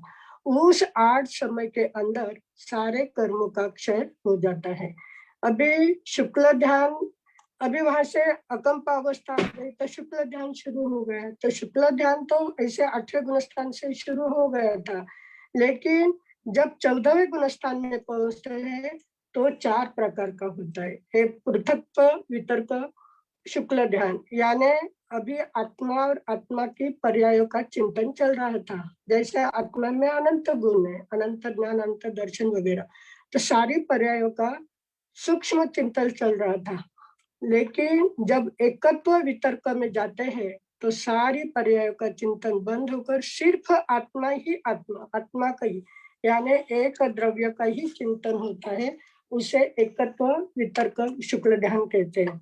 फिर उसके बाद सूक्ष्म अप्रतिपाती, सूक्ष्म अप्रतिपाती क्रिया, यानी अभी सारी क्रिया जो भी कुछ चल रही थी वो एकदम मंद मंद मंद होती जाती है। यानी मन वचन काया का पूर्णतः अभी क्या हो रहा है? उनका निरोध हो रहा है। और उसके आगे जो है, इसके आगे के कौन से है? समुच्छिन्न क्रिया, समुच्छिन्न क्रिया अनिवृत्तिकरण, यानी उस क्रिया में पहुंचने के बाद सिर्फ 5 शब्द का उच्चारण करते ही, अ ई उ री री उच्चारण करते ही उतने समय में सारे कर्म का क्षय करके एक समय में ऊर्ध्व गति के ओर गमन करके अविग्रह गति से गमन करते हैं और लोकाग्र पर जाकर स्थित हो जाते हैं। अविग्रह गति और विग्रह गति बहुत अच्छे आज समझी कि जीव हर आत्मा से, जब जीव आत्मा शरीर से निकलती है तो ऊर्ध्व गति की ओर ही चलती है, लेकिन कहाँ हमारा जन्म होने वाला पता नहीं, इसलिए 3 बार विग्रह गति से चलती है, ऊपर जाके फिर आड़े जाना, फिर नीचे उतरना, जहाँ जन्म है वहां। लेकिन सिद्ध भगवान की अविग्रह गति से ही ऊर्ध्व गमन होता है और लोकाग्र पर जाकर वो क्या हो जाते हैं? स्थित हो जाते हैं। अभी लोकाग्र पर जाकर स्थित क्यों होते हैं? कि वहां पर धर्मस्थिका है, अधर्मस्थिका है, यानी गति देने में सहायक है, रोकने में सहायक वाले वहां पर द्रव्य नहीं है। इस कारण, क्योंकि लोकाकाश में सिर्फ आकाश ही आकाश है, सिर्फ जगह देने का ही काम करते हैं। तो लोकाग्र पर जाकर वो क्या हो जाते हैं? सिद्ध हो जाते हैं। और उनका स्थान क्या है? सिद्ध शिला। सिद्ध शिला 45 लाख की है और अढ़ाई द्वीप भी कितना है? 45 लाख का है। यानी अढ़ाई द्वीप से ही सारे लोग सिद्ध शिला पर पहुंच सकते हैं। तो यह महत्वपूर्ण बातें, बहुत सारी बातें आज हमें सभी को पता लगी। अढ़ाई द्वीप किसको कहते हैं? जम्बू द्वीप, फिर घाटकी खंड और पुष्कर का आधा द्वीप, ऐसे कुल मिलाकर 2.5 द्वीप होते हैं। और 2.5 द्वीप से ही मनुष्य सिद्ध शिला पर पहुंच सकते हैं।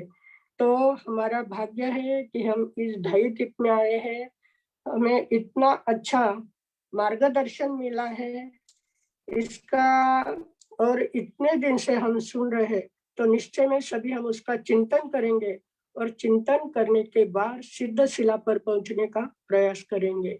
और सिद्ध के अरिहंत के 12 गुण बताए हैं, वो सभी को पता है। और सिद्ध के 8 गुण भी सबको पता है, क्योंकि रोज हम बोलते हैं अनंत ज्ञान, अनंत दर्शन, अनंत क्षयिक, सम्यक, अटल अवगाना, अमृत अगर लघु। तो ये जो सारे हमारे वंदना में सारे गुण हम बोलते ही है, तो इन सारे गुणों की प्राप्ति हमें होती है। तो जरूर जब सारे भव्य आत्मा है तो इस प्रयास में लगकर पहले तो हमें एक ही काम करना है कि कषायों की मंदता अगर हमारी होगी तो ही मिथ्यात्व गुण से आगे छलांग लगा सकते हैं। जब तक पैसा है तब तक तो मिथ्यात्व गुण स्थान में है, लेकिन धीरे धीरे मंदता करते करते 5 लब्धि प्राप्त करेंगे, करण लब्धि से छलांग लगेगी, उसका हम प्रयास करेंगे। इसी मंगल भावना के साथ मैं विराम देती हूँ। धन्यवाद मासी जी। आगे प्रश्न ऐसा है कि शुक्ल ध्यान का फोर्थ नाम जो आपने बताया था वो कौन सा है? क्या शुक्ल ध्यान का चौथा समुच्चिन्न नाम बताया। समुच्छिन्न क्रिया अनिवृत्ति शुक्ल ध्यान। समुच्छिन्न क्रिया अनिवृत्ति शुक्ल ध्यान। क्योंकि कई ऐसे है कि नोट्स बना रहे हैं तो थोड़ा सा हाँ बराबर है। इसके लिए पहला है पृथक्त्व वितर्क शुक्ल ध्यान, दूसरा है एकत्व वितर्क शुक्ल ध्यान, तीसरा है सूक्ष्म क्रिया अप्रतिपाती शुक्ल ध्यान और चौथा है समुच्छिन्न क्रिया अनिवृत्ति शुक्ल ध्यान। आगे हैंडरेज में अभी सीमाजी गांधी, इनका हैंडरेज है सीमाजी गांधी। आप प्रश्न पूछ सकते हैं आपको। हाँ मथे मंदावी मारसा। हाँ जी। मेरे को ये पूछना था क्या अगर वो मारा साहब तीर्थंकर समुद्घात करते हैं उसमें नाम और आयुष गोत्र ये तो साधारण मनुष्य का उसके साथ ही जाता है ना, फिर उसका समुद्घात क्यों करना पड़ता है? उसके लिए नहीं करते हैं। वेदनीय कर्म अगर ज्यादा बाकी रह जाते हैं और हाँ। नाम गोत्र की स्थिति अगर ज्यादा बाकी रह गई है, स्थिति के लिए, स्थिति यानी उसकी अवधि ज्यादा बाकी रह गई है और वेदनीय कर्म ज्यादा बाकी रह गए हैं तो उनको भुगतने के लिए, उनको बराबर लाने के लिए समुद्घात करना पड़ता है। अच्छा, तो नाम उसके साथ ही नहीं चले जाता? अघाती है ना, नाम के साथ, नाम का नहीं विषय कुछ अघाती कर्म है ना, तो अघाती कर्मों को बराबर एक स्थिति में लाने के लिए उनको समुद्घात करना पड़ता है। आयुष्य कर्म जब कम रह जाता है, बाकी के कर्म अगर बाकी ज्यादा रह जाते हैं, उनकी स्थिति ज्यादा बाकी रह जाती है तो उसको एक स्थिति में लाने के लिए, बराबर लाने के लिए समुद्घात करना पड़ता है। अच्छा ठीक है बाबा साहब, धन्यवाद। हाँ जी, थैंक यू सीमा जी। आगे शीतल जी ब्रह्मेचा। मंदामी महाराज साहब, मेरा सवाल जो है वो मतलब कल हम लोग जो कह रहे थे तीर्थंकर और ये सारी चीजों में हम लोग आए थे कि हम लोग 13वें गुणस्थान में, पर मेरा सवाल एक जनरल क्यूरियोसिटी है कि जब भी हम लोग बात करते हैं, मुनिराज की बात करते हैं या तीर्थंकर भगवान की बात करते हैं, जिसको हमने पुल्लिंग यानी मतलब नामकरण के हिसाब से भी महावीर जी, उसमें कोई स्त्री क्यों नहीं हो सकती है? स्त्री तो ऐसे हमने देखा था कि जब 90 गुणस्थान में पहुंचते हैं तो वहां पर तीनों वेद मिट जाते हैं, स्त्री पुरुष और नपुंसक तीनों वेद चले जाते हैं। तो सिर्फ पुरुष एक कहने के लिए आत्मा को भी पुरुष कहते हैं, आत्मा को भी पुरुष ही कहते हैं। तो ये पुरुष की प्रधानता के हिसाब से उसको पुरुष के इसमें समझा जाता है। और ऐसे कहते हैं कि स्त्री को तीर्थंकर क्यों नहीं माना जाता? तो हमारे 19वें तीर्थंकर मल्लीनाथ भगवान स्त्री ही थे, पर फिर भी वो स्त्रीत्व चला जाता है, स्त्रीत्व पुरुषत्व सब कुछ चला जाता है, आगे चलकर वे एक समान आत्माएं हो जाती है और आत्मा को पुरुष कहते हैं, इसलिए उनका पुरुष का महत्व है। अच्छा, मतलब स्टिल हाँ, सब एक समान होते हैं, सिर्फ आत्मा का जो क्या कहते हो उसका जो मूलता है वो पुरुष के इसमें है, इसीलिए उसके नामकरण वैसे हुए हैं। जैन दर्शन के अलावा एक सांख्य दर्शन है, तो सांख्य दर्शन में भी क्या होता है कि पुरुष और प्रकृति ऐसे दो भाग होते हैं। पुरुष यानी आत्मा और प्रकृति यानी सारी माया। तो पुरुष यानी आत्मा को पुरुष कहते हैं। तो वैसे ही हमारे यहाँ भी आत्मा को ही पुरुष कहते हैं, इसलिए पुरुष को पुरुष के रूप में ही सब आगे चलते हैं। ऐसे तो 90 गुणस्थान में ही वेद समाप्त हो जाते हैं, अवेदी ही अवस्था हो जाती है। हाँ, वो इसीलिए कंफ्यूजन था जब स्त्री पुरुष और नपुंसक मतलब अवेदी अवस्था होने पर भी हम लोग सिर्फ पुरुष पुरुष के ही को ही मतलब कहते हैं। महावीर हाँ, जी, बराबर। संभवनाथ जी, ये सबके नाम जो हाँ। है उसी तरफ से है। हाँ। तो उस हिसाब से क्यूरियोसिटी थी। थैंक यू मते मंदानी महाराज साहब, सुख हाँ, सलामत। बराबर। थैंक यू शीतल जी। आगे स्फूर्ति जी शाह।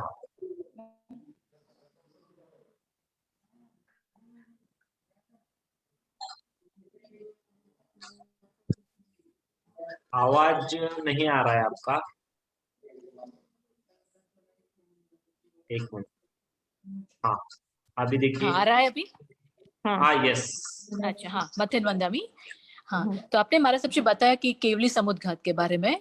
तो जब केवली मतलब आत्म प्रदेशों को ऐसे बाहर निकालते हैं, तो क्या आत्म प्रदेश ऐसे बिना शरीर के रह सकते हैं क्या?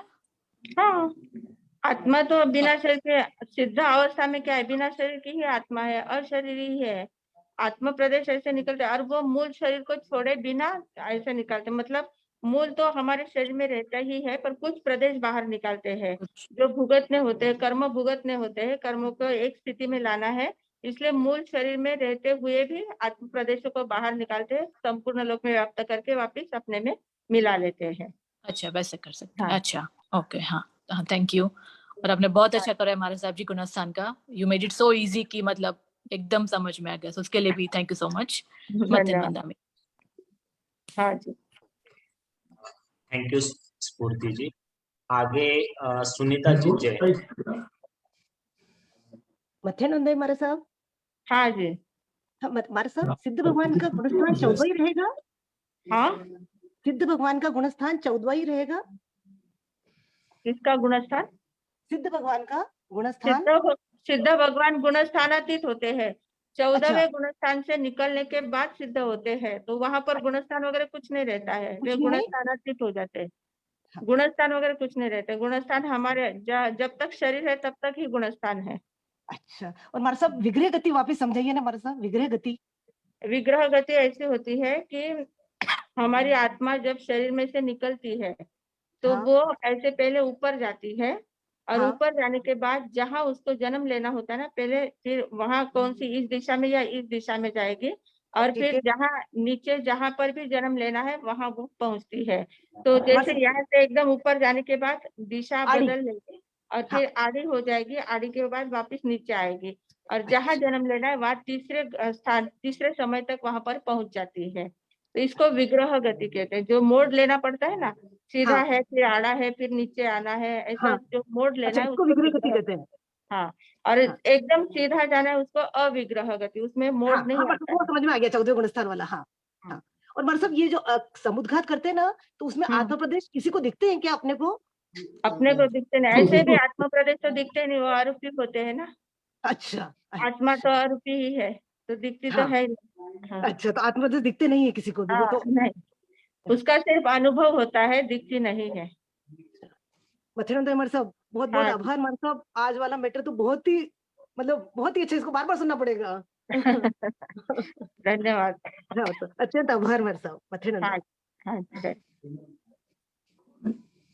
Thank you Sunita ji. आगे सुनीता जी। प्रिंसी करके एक है।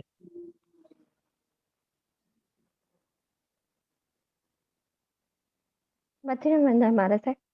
हाँ जी। हाँ, मेरा प्रश्न ये था कि आयुष्य नाम कर्म तो रहता ही है, राइट? 13वें में भी, हाँ। 13वें गुणस्थान हाँ। में आ जाए तो हाँ। फिर वो समुद्घात करती है, तब उनको पता चल जाता है कि उनका इतना आयुष्य है, उससे पहले मैं इतना करूं, इस तरह से होता है क्या? हाँ। हाँ, ओके, क्योंकि उनको केवल ज्ञान होता है ना, केवल ज्ञान हाँ। में तो सब कुछ स्पष्ट दिखता है ना, आयुष्य कितना क्या करना है वो सारा अच्छा। दिखता है। तो इसलिए उनको ध्यान में आ जाता है कि अब अपना अंतिम समय आ चुका है, और अभी थोड़ा सा बाकी के कर्म ज्यादा रह गए हैं, भुगतने के लिए उनको ये करना पड़ता है। धन्यवाद महाराज साहब, बहुत हाँ। अच्छा आपने करा हाँ। यार। आप कहाँ से बोल रहे हैं? वर्जीनिया से महाराज साहब। वर्जीनिया। वर्जीन अच्छा। धन्यवाद, आपने बहुत ही अच्छा एकदम सरल से कराया है महाराज साहब, बहुत बहुत ध्यान में धन्यवाद। आ गया ना पूरा?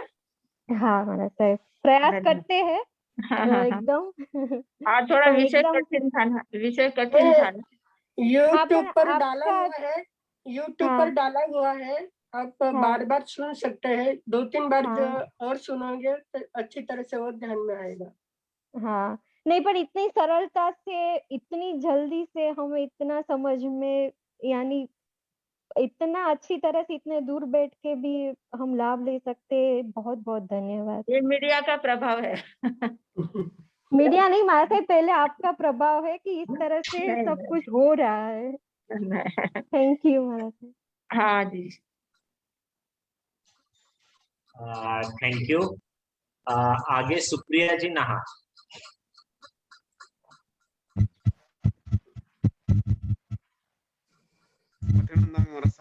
हाँ जी, दयापाल। कमेंट है, मीडिया का तो प्रभाव है, लेकिन मीडिया कचरा भी देता है। आप कृपा हाँ, वो केवली समुद्घात जो है, तो 8 आपने फरमाया कि 8 समय तक ही वो भगवान कर लेते हैं। तो 8 समय जो वेदनीय कर्म शेष है, उसका वेदन होता है क्या? हाँ, मतलब क्योंकि वेदन आत्म प्रदेश जब फैलते हैं तो आत्म प्रदेश पूरी वेदना को अनुभव में ले लेते हैं ना, वेदन कर लेते हैं ना। वे प्रदेश इसीलिए फैलाते हैं कि वेदनीय कर्म जो है या जो भी है उनको वेदन कर लेना है, भुगत लेना है। तो प्रदेश आत्म प्रदेश ही भुगतते हैं, आत्मा ही उसका अनुभव करती है, तो वो सब वेदन कर लेते हैं। उतने समय में वेदन हो जाता है। असंख्य क्योंकि आत्म इतनी प्रदेश बड़ी है। प्रक्रिया संपूर्ण लोक में व्याप्त हो जाते हैं ना, प्रदेश संपूर्ण लोक में व्याप्त है। तो जिन जिन जीवों के साथ, जिन जिन पुद्गल के साथ उनके संबंध आए होंगे, वे सारे वहां भुगत लेते हैं। उनको वहां पर समझ कामना जो भी करना है वो करके वापस अपने में आ जाते हैं। और 8 समय मात्र में 8 समय मात्रा में होता है। इतने सूक्ष्म क्रिया फटाफट हो जाती है, हमारी कल्पना से बाहर है सब। जब हम उस अवस्था में पहुंचेंगे तब हम उसका अनुभव करेंगे। हाँ। और अन्य वो नहीं देख, मतलब केवल ज्ञानी के अलावा और कोई वैसा देख सकता है क्या? ये केवली समुद्घात की क्रिया नहीं, कोई नहीं देख सकता। नहीं, कोई नहीं देख अलावा सकता। और कोई नहीं देख सकता, क्योंकि आत्म प्रदेश दिखते ही नहीं ना। वो क्रिया क्या कर रहे हैं वो दिखता ही नहीं। हम तो आहारक शरीर भी निकालते हैं, मुनिराज महाराज औदारिक शरीर का प्रयोग करते हैं, वो भी नहीं देख पाते हैं। औदारिक लब्धि जब, आहारक लब्धि जब छोड़ते हैं तो उसको भी हम नहीं देख पाते, सामने बैठे तो भी नहीं दिखता है हमको। तो ये तो आत्म प्रदेशों को ही निकालना है, तो ये तो क्रिया दिखेगी ही नहीं। पण वे स्वतः देख सके ना, हाँ, हाँ, वो तो देख सकते, वो करते ही है ना, वो क्रिया ही करते हैं। अभी इस काल में हम सारी जो ग्रस्त है, वो कौन से कर सकते हैं? कौन से कितवा गुणस्थान पर्यंत जा सका? कौन से गुणस्थान तक जा सकते?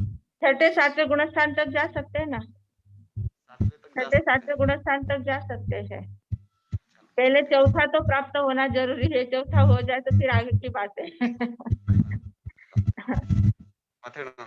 हाँ जी, दया। थैंक यू नहार जी। आगे लता जी बागमार।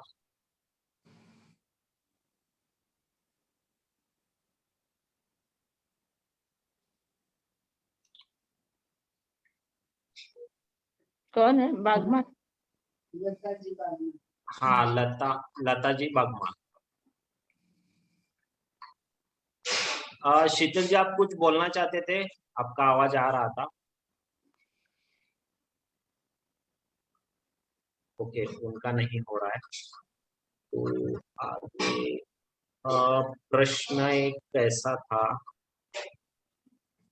वो शुक्ल ध्यान के जो नेम थे, नाम, वो थोड़ा सा रिपीट करना था। शुक्ल ध्यान के नाम। पृथकत्व, एकत्व, पृथकत्व, वितर्क, शुक्ल ध्यान पहला। दूसरा है एकत्व, वितर्क, शुक्ल ध्यान।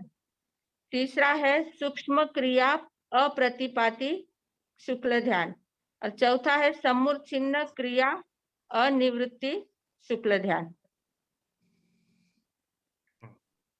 और एक प्रश्न है, जो प्रदेश आपने बताए थे कौन से, अस्तमा ऐसा कुछ है क्या प्रदेश? आत्मा प्रदेश, अष्टम, आत्मा हाँ, आत्मा प्रदेश। जो प्रदेश है वो आत्म प्रदेश कैसे निकलते हैं? आत्मा प्रदेश निकलने की उनकी प्रक्रिया होती है, वो हम बता भी नहीं सकते, बोल भी नहीं सकते, हम देख भी नहीं सकते हैं। वो केवल ज्ञानी की वो प्रक्रिया होती है। वो शरीर में से आत्मा के प्रदेशों को बाहर निकालते, संपूर्ण लोक पे व्याप्त करते, वापस मिला लेते हैं। तो वो आत्म प्रदेश हम देख नहीं सकते, उसको नहीं बता सकते कैसे। ओके। और ऐसा इतना ही कह और सकते हैं कि नाभि के द्वारा प्रदेश निकलते हैं, नाभि के द्वारा प्रदेश निकलते हैं। और जैसे आजकल वो ध्यान के प्रयोग बताते हैं ना, मतलब जो मीडिया में बताते हैं ऐसे, तो कैसे नाभि में से आत्मा प्रदेश कैसे निकलते हैं, कैसे व्याप्त होते हैं, वो सारा बता सकते हैं। तो वो होता है, पर उसको हम देख नहीं पाते ऐसे। आज बहुत सारे कमेंट्स ऐसे आए थे कि बहुत ही अच्छा आपने सरलता से सब समझाया है, बहुत ही अच्छा समझ में आया है।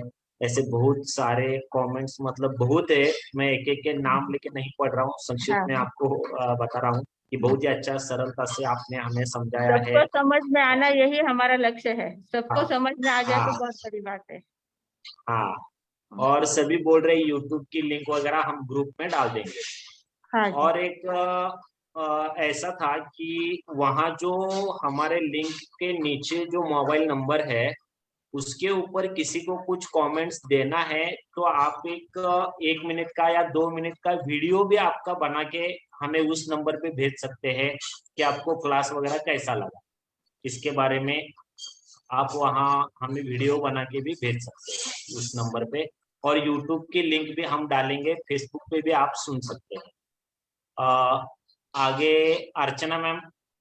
चाहिए तो सभी ग्रुप 2 दिन के लिए ओपन करके रखते हैं, तो सभी जन को यस, अपने अपने हाँ, मतलब क्वेश्चन भी रहेंगे वीडियो तो आप बना डाल के, सकते हैं। और बहुत से लोग व्हाट्सएप, ग्रुप में ऐड नहीं है ना, तो उनको कैसे ऐड होना वो नहीं मालूम है। बहुत से लोग ग्रुप में ऐड भी नहीं है। ओके। महेश सर आपका नंबर चैट बॉक्स में डाल दीजिए। हाँ, एक मैं बार डाल बोल रहा भी हूँ, दीजिए, एक बार बोल भी दीजिए। बोल भी देता हूँ। नंबर लीजिए, सभी लिख के लीजिए जिस दिन को ऐड होना है। 9307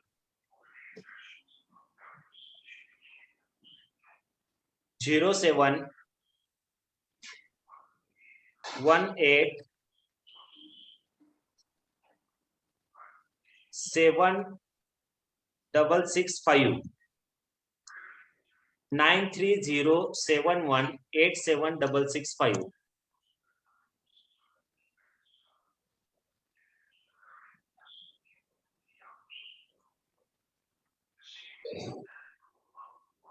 इसके ऊपर आप सिर्फ उत्तराध्ययन करके भी भेजेंगे तो भी हम ग्रुप में ऐड कर देंगे तुरंत। उत्तराध्ययन करके सिर्फ मैसेज कीजिए व्हाट्सएप पे, व्हाट्सएप नंबर है, इस पे आप कर सकते हैं, हम ज्वाइन करके ले लेंगे। अर्चना व्हाट्सएप मैम। के सभी ग्रुप ओपन करेंगे, तो आप 2 या 3 दिन हम ओपन रखते हैं। आपको जो भी लगा, ये उत्तराध्ययन सूत्र के 14 गुणस्थान का विषय कैसे लगा, क्या लगा, इसके बारे में आप वीडियोस भी डाल सकते हैं, मैसेज भी लिख सकते हैं। तो सभी ने अपने राय ग्रुप पे डालेंगे तो अच्छा रहेगा। हमारे पास भी आपका वीडियो रहेगा तो हम भी याद करेंगे आप हाँ, सभी को कि, और हम यूट्यूब पे भी डाल सकते हैं आपके वीडियोस कि यस। आपके व्यूज। और मंगल पाठ लेते हैं अभी। और एक क्वेश्चन था कि शकुंतला जी चोरडिया का एक ये था, राय थी कि फ्राइडे सैटरडे अगर इस क्लास करना है, क्योंकि दिवाली की छुट्टी तो लेनी है, तो फ्राइडे सैटरडे लेना है, तो आप चैट बॉक्स पे कल डाल सकते हो, तो हम उस बारे में सोचेंगे। और दिवाली की छुट्टी हमारी चालू होएगी 29 से, हमारा क्लास बंद हो सकता है, या 30 से, और हम वापस चालू करेंगे 8 नवंबर को। 8 नवंबर को हमारा क्लास चालू होगा। तो आप चैट बॉक्स में डाल सकते हैं, कल भी डाल सकते हैं, कोई बात नहीं। आज हमने लेट बोला है तो कल मैं आते ही बोल दूंगी, तो आप कल पक्का याद से डालना। चलिए, अगर मंगल कितने पाठ। मैसेज आज ओम शांति शांति शांति। गुरुदेव की आज्ञा से चत्तारी मंगलम अरिहंता मंगलम सिद्धा मंगलम साहू मंगलम केवली पंडितो धम्मो मंगलम। चत्तारी लघुत्तमा अरिहंता लघुत्तमा सिद्धा लघुत्तमा साहू लघुत्तमा केवली पंडितो धम्मो लघुत्तमो। चत्तारी शरणम पवज्जामि अरिहंते शरणम पवज्जामि सिद्धे शरणम पवज्जामि साहू शरणम पवज्जामि केवली पंडितम धम्मम शरणम पवज्जामि।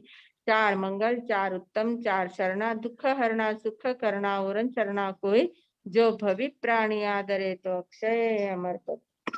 बोले भगवान महावीर स्वामी की जय। आचार्य भगवंत की जय। पूज्य श्री माता जी महाराज साहब की जय।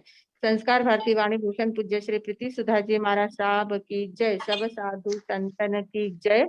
आज के आनंद की जय।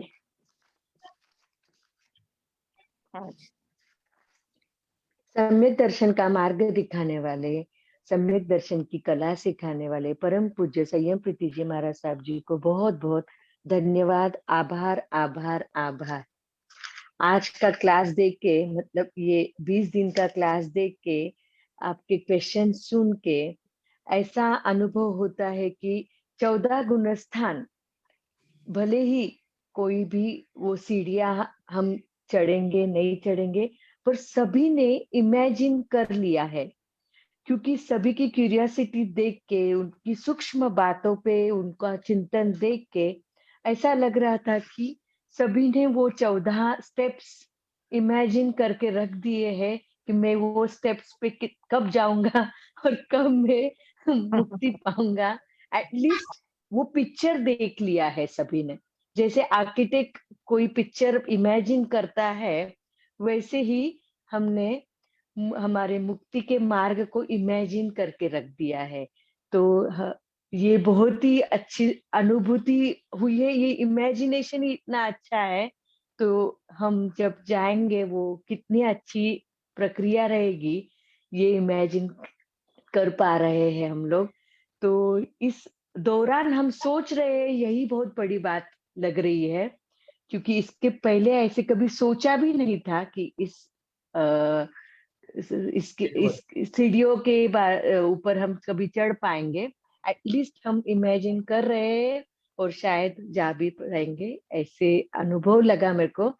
तो सच में Vardhaman education and research institute की तरफ से बहुत बहुत धन्यवाद महाराज साहब जी और शकुताई को, बहुत बहुत धन्यवाद। और अर्चना मैम ने बहुत ही बढ़िया बात की है, जो हमें सभी को लग रहा था वो वैसे ही सब हमें लग रहा है। और एक मैं थोड़ा अगेंस्ट जाके एक बात ये कर रहा हूँ, फेसबुक पे एक प्रश्न आया है, एक उतना एक प्रश्न देंगे क्योंकि हम जूम का तो हम लाइव ले ही रहे हैं। एक प्रश्न का उत्तर उतना मैं चाहता हूँ। मथेन वंदना महाराज साहब जी ऐसा दिया है, एक केवली दूसरे केवली का आत्म प्रदेश के आत्मघात का प्रोसेस देखना या अनुभव करता है क्या? केवली भगवान को कोई सब कुछ तो स्पष्ट नजर आता ही है, तो देखना नहीं देखना ऐसे क्यूरियोसिटी उनको रहती ही नहीं है। वो सब कुछ उनको चराचर सृष्टि नजर आती है, तो वो अपने आप उनको दिखता है। वो देखना चाहते हैं या देखते हैं ऐसा कुछ नहीं है, दिखता ही है सब कुछ। ये फेसबुक पे सुनीता जी बढ़िया इनका प्रश्न था। अच्छा सॉरी, मैं थोड़ा ये मंगल पाठ होने के बाद पूछा, अभी अच्छा देखा इसलिए। हाँ धन्यवाद। कल मिलेंगे बराबर 9 बजे, सभी ने बराबर 9 बजे ज्वाइन होना है। अब कल बराबर उत्तराध्ययन सूत्र का 29वां अध्ययन शुरू होगा।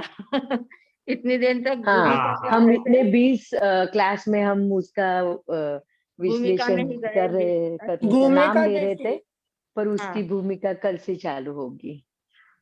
हाँ, सभी का मैसेज भी था कि अभी 14 गुणस्थान हो गए, अभी क्या, तो आप उसका आंसर आपने दे दिया।